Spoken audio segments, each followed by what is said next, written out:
The movie starts with a man named Frank walking down the street while he's talking to his wife on the phone. He tells his wife he bought an apartment for their anniversary, even though he actually bought it for his girlfriend. I love you too. After he hangs up, he scolds the realtor for telling his wife about the apartment. While he's on the phone, he gets hit by a bus without realizing it. You are not gonna believe what almost just happened to me. He comes back to where he was standing, but finds out he's a ghost when he sees people passing through him. Frank realizes he's dead and now a ghost in the world. Later on, there's a dentist named Bertram. He doesn't like talking to his patients much. One day he goes to a hospital for a checkup. When he leaves the next day, he sees some nurses smoking. He tells one of them off for being unprofessional. Then a young nurse tries to talk to him and touch his jacket, which annoys him. Are you speaking to me? He tries to leave, but she keeps following him. He walks faster and almost runs into an old couple. They start following him too. Then another man joins them and asks Bertram for 2 minutes of his time. Bertram gets scared and tells him to move out of the way because a truck is coming. But the man doesn't listen, and the truck goes right through him. Bertram is shocked. You can see me, huh? The man asks why he can see them, and Bertram doesn't know what to say. I don't feel well. He runs into a park to get away from them all. In the park, he sees a police officer and goes to him for help. But he's disappointed because the officer turns out to be a ghost. He starts running again because more and more people are chasing him. He hides under a bridge until the crowd runs in another direction. Then he goes back to the hospital. At the hospital, he meets the surgeon who operated on him. He asks her if anything strange happened during the operation. She calls a male nurse and asks him to come downstairs. She tells Bertram to follow her into a storage room. Jesus Christ. Sorry. The nurse brings a file, and Bertram asks again if something went wrong during his operation. Did anything unusual happen during my procedure? The surgeon explains that every medical procedure is a little different for each person. Bertram asks what was different in his case. The surgeon tells him that he died for 7 minutes during the operation. I died for 7 minutes. A bit less. Okay, let's all calm down. Just not over-dramatize the situation. Why is he calming down? Bertram is shocked and asks how it happened. The surgeon says it was because of the anesthesia they used. They advise him not to use that kind of anesthesia again.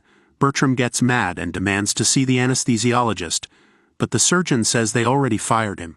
Then he asks why they didn't tell him before, but the nurse says they did that night.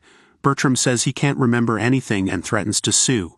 The nurse says he can't because he already signed a paper saying he wouldn't sue. They show him his signature, but he still complains. When did I sign that? He leaves the hospital without getting anywhere with his complaints. He walks on the road, looking around carefully. Frank's ghost appears and tries to stop him, but Bertram walks right through him, sneezing afterward. Frank follows him and asks if he is the guy, but Bertram harshly says that he is not the one. No, I'm not the guy. Bertram quickly gets in a cab, ignoring that a woman was about to take that cab. He is relieved for a moment, but when he turns around, Frank is sitting right beside him on the seat. Frank says to him that he knows Bertram is busy, so he will just get to the point. Frank then tells Bertram that the woman who is about to get in the cab is his wife. He says that there is a very serious problem, and he needs Bertram's help to fix it. The cab driver asks Bertram where he wants to go, and having no choice, Bertram begrudgingly goes to a bar with Frank. In the bar, Frank advises Bertram to order a martini, which annoys him, and he yells at Frank. The waiter is confused when he sees Bertram talking to himself, so Frank quickly reminds him that he can't talk to the ghosts when there are other people around. After he finishes ordering his drink, Frank says that he knows Bertram needs to adjust to all this, and he can wait for him to collect himself. After a moment of silence, Bertram tells Frank that he died today for 7 minutes, and then the doctors brought him back. After listening to him, Frank tells him that New York is filled with ghosts, and they are noisy and frustrating like when they were alive. He says that the dead have a lot of unfinished business, which is why they are here. The problem is that they cannot talk to the living, so when they found out that Bertram can see them, they were all very excited, and Bertram starts to question himself about whether he is actually dead and if this is all a dream. Seeing his confusion, Frank tells him not to overthink it, saying that it is good he got another life, and he should have another drink to celebrate it. Have a drink, have another one. God knows I would if I could. Frank then asks him how he died, to which Bertram tells him that something went wrong with the anesthesia during surgery.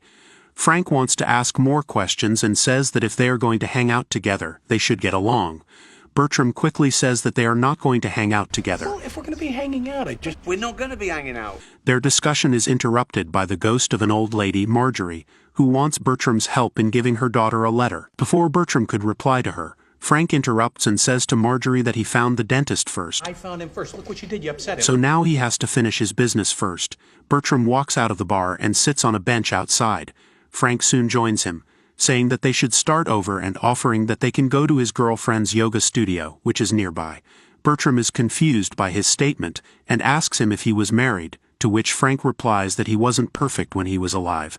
Bertram is annoyed by all this and says that Frank is not even real but just a bizarre after effect of some poorly administered anesthetic. After deciding to go back home, he starts walking, but Frank also follows him and says that he just needs a little help from Bertram. He says that this is a matter of life and death because his wife, who lives in the same building as Bertram, is getting married in a couple of months. He tells Bertram that the lawyer his wife is marrying is a really bad guy, so they need to stop the marriage. Bertram says that he shouldn't care about that because he was having an affair, and then goes home, leaving Frank there. At night, while Bertram is sleeping peacefully in his room, he is woken up by the coughing of multiple ghosts. When he comes to his senses, he is shocked to see his room filled with ghosts, causing him to run out of his room. Frank is standing outside of his room and confesses that he gave Bertram's address to everyone. Bertram ignores him and goes out of his apartment building, ignoring the ghosts that were in the elevator and in the lobby of the building. When he gets out, Frank is already there waiting for him, and says that there is a reason he is there. He says that the lawyer whom his wife Gwen is trying to marry wants to steal the money he left for her, and he can't let that happen. Bertram says that he doesn't care about Gwen, and that even if he saved her from the lawyer, there can be another man who will come along and not be good for her. Frank tries another approach and says that Bertram doesn't want to help him because he hates himself. He says that dentists have a very high suicide rate, and for him, it can be a good opportunity to connect with another human being. Bertram harshly replies that he doesn't care about anyone. Hey, don't you understand? I don't give a shit. I like what I do. And keeps walking, ignoring Frank. Frank says to Bertram that he will find him in a hotel easily, and if he wants his quiet life back, he will have to make a deal with him. Frank offers him that he will talk to the ghosts and they will leave him alone, but in return, Bertram will have to help him. Bertram finally agrees with his offer, so Frank leaves to talk to other ghosts. They both go to Gwen's lecture about a mummy they found in Egypt, as she is an Egyptologist while sitting in the lecture hall. Frank says that it can't be that hard to break a relationship, as he was used to messing things up all the time when he was alive. He suggests that they can just hire someone to seduce the lawyer Richard, and then videotape it to show it to Gwen. Frank gives another suggestion, saying that they can send her an anonymous letter from Richard's family. Bertram is not listening to what Frank is saying, as he is more focused on why he never noticed Gwen if they live in the same building. After focusing on the lecture for a while, Bertram turns to Frank and says they should give Gwen a better option to date, so she could leave Richard. Frank quickly asks if they need to hire a male model, but Bertram says that they don't need someone extremely handsome. Bertram says that the person should be approachable, average-looking, and sensible person. Frank asks Bertram if he is talking about himself and then makes fun of him when he realizes it is true. Bertram is not happy with this, and goes to sit a few seats away from Frank. He is not alone for long as Frank follows him and says that it is not a big deal because a lot of great ideas sound completely ridiculous at first. Frank then continues that he thinks it will work if Bertram is just charming enough to give her a few second thoughts. He suggests a few ways Bertram can try to meet her, but Bertram says that he will just go to her after she finishes her lecture. They both agree on the suggestion, and after Gwen finishes the lecture, Bertram approaches her. He starts the conversation by apologizing to her for stealing her cap and not holding the elevator for her once in their apartment building. Gwen says that he should also apologize for the time when he complained about her cooking and was rude to her. Bertram says that he is a very private person, but Gwen argues that he is a little bit of an idiot. What you are is a little bit of a jerk. Bertram ignores her accusation and instead says that he enjoyed her lecture very much, and jokes about the Egyptian mummy's dental condition. Gwen asks him, Is there something else? And walks away when he tries to compliment her shoes. Shoes. When Bertram comes back after meeting with Gwen, Frank says he scared her and asks him what his problem is with women. When they come back home, Frank keeps telling him little details about Gwen until Bertram falls asleep with cotton buds in his ear. The next morning, Frank continues his speech, and when Bertram meets with Gwen in the elevator, Frank tells him not to say anything to her because he is not ready yet. Don't do it. Bertram ignores his warning and makes some dental jokes in front of Gwen, I've been thinking about your decaying jawbone. despite Frank's fear that Bertram will repel her. The joke has the opposite effect as she invites him to examine the teeth of a pharaoh's mummy they found. Bertram agrees to help her after finding a free slot in his schedule on Thursday. Frank is very happy that Bertram is making some progress with Gwen, and in the coming days keeps telling him more details about Gwen. On Thursday, Bertram wears a new shirt and takes his time getting ready before meeting Gwen.